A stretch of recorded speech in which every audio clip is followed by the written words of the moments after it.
So I have kind of three kind of big areas that I would like those on search committees and kind of those in the larger department to think about.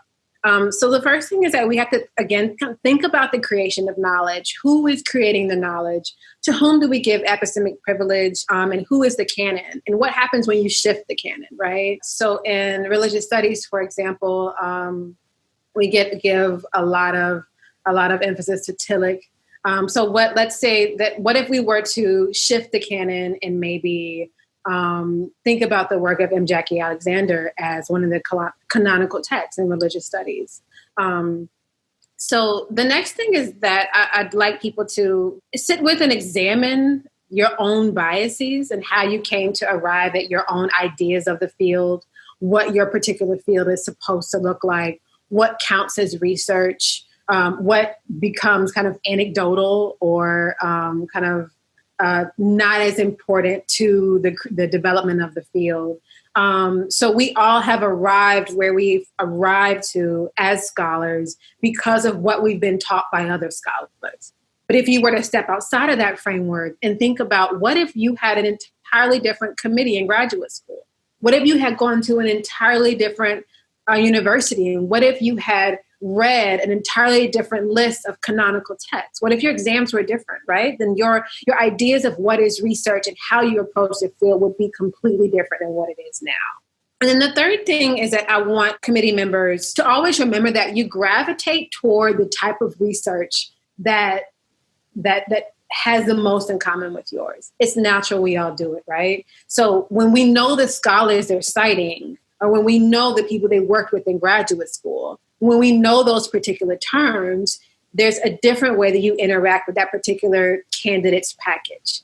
But when you step outside of what you know and recognize what you don't know and invite others in who might have a different type of expertise, invite those people in to take part in the committee, and then listen to them when they tell you about that particular field or about that particular scholar and who that person is citing in their citational practices.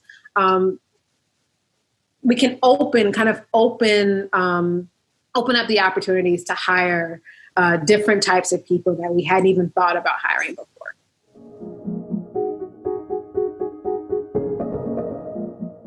I feel like in this previous search, what made a huge difference was actually the work that Dr. Coleman Taylor did, which was when you bring candidates to campus, and particularly if you're a small department that's had a history of hiring that hasn't worked out well in terms of goals of diversity and inclusion, then you're going to have to break out of the department and make connections across campus.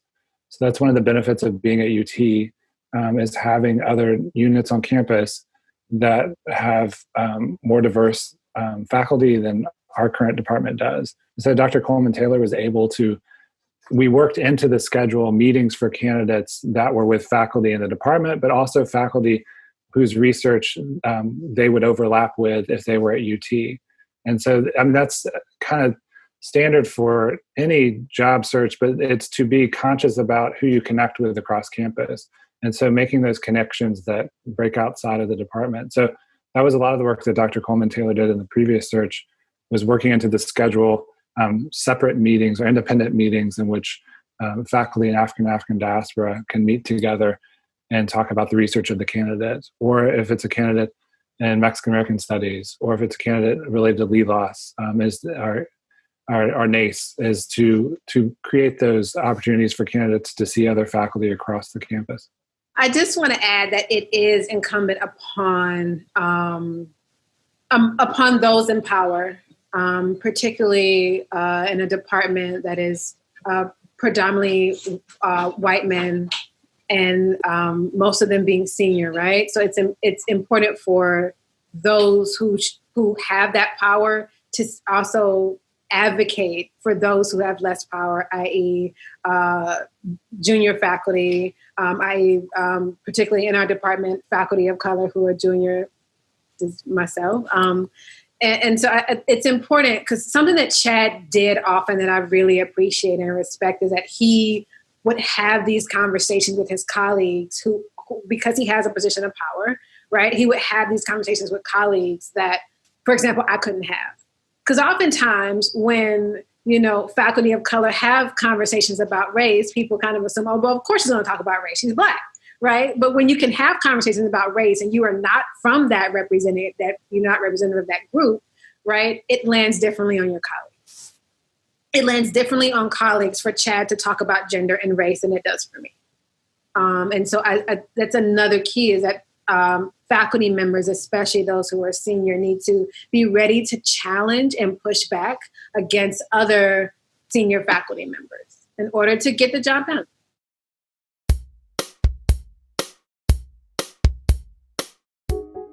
I want to remind you that change does not come easily. This will not be a journey that you will be able to kind of breeze through. So thank you for showing up. Thank you for doing this work. Yeah, thanks to everyone that's watching this and willing to do the work.